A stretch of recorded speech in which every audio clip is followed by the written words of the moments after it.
Phantom Menace is back in 3D.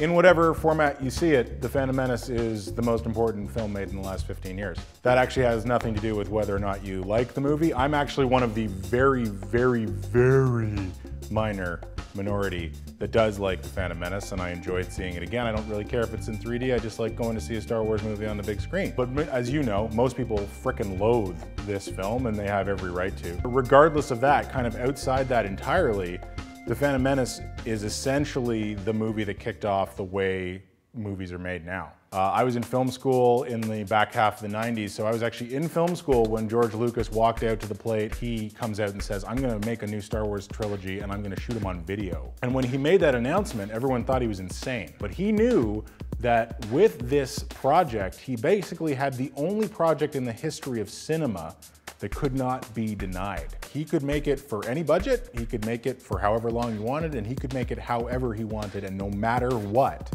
people would accept it and go and see it. So he used the energy of that, kind of like Fitzcarraldo dragging the boat over the mountain. He used that to drag digital cinema over the mountain. The Phantom Menace was an almost entirely digital pipeline for filmmaking for the very first time. I say almost because he actually did have to end up shooting The Phantom Menace on film. Digital cameras still weren't good enough, and he had to release it on film because he didn't have digital projection where it needed to be yet. He was a little aggressive on those timelines, but otherwise he pretty much got there, and he shot Attack of the Clones on digital and released Attack of the Clones on digital, so he was really only 3 years off. And that's a monumental achievement in the history of cinema, whether you like the movie or not.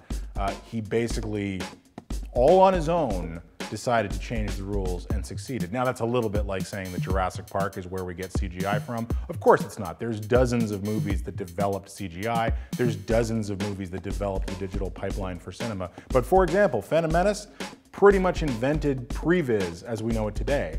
Previs is where you sketch out your special effects scenes using computers, like you do like computer animated special effects animatics before you shoot the movie. And that didn't exist kind of before Phantom Menace. In fact, Peter Jackson had to go to Lucas and ask how he was preconceiving his effect scenes for Lord of the Rings. And he learned about previs that way. Lucas also invented the concept of the digital backlight. He was like, well, it's 1999. You can't do Ben-Hur now. So if you want a chariot race set in outer space to cost less than $500 million, you're gonna have to build the Mos Espa arena in a computer or as a model or something and populate it with digital characters and with humans. So he, again, reinvented the way that movies are made. And there are no major movies of any stripe now that are not taking advantage of those technologies in some fashion. Digital grading, same thing. Digital, digital, digital, digital, digital. And with Phantom Menace, again, with the exception of the actual capture medium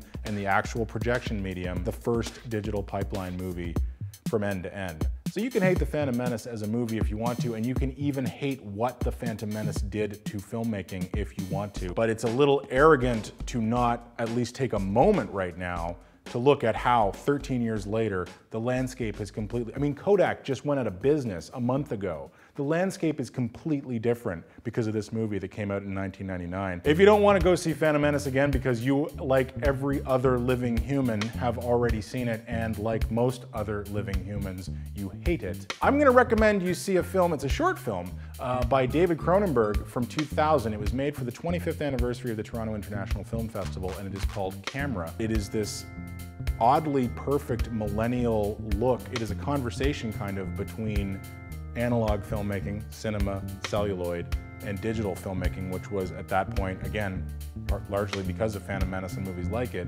becoming the new dominant medium for the art form. It's also about aging and generations relating to one another and death and nostalgia, and it is incredibly beautiful. It has only one 35mm shot in it. The rest is shot on handycams. It kind of shows you how far apart digital and film were back in 2000 versus right now. I defy you to go to a movie and tell me what it was originated on, because they're just right together. You can see Camera on the Criterion release of Cronenberg's other great movie, Videodrome, a whole other movie about the relationship between electronics and cinema and our bodies and ourselves. That is certainly a better movie than The Phantom Menace, 3D or no.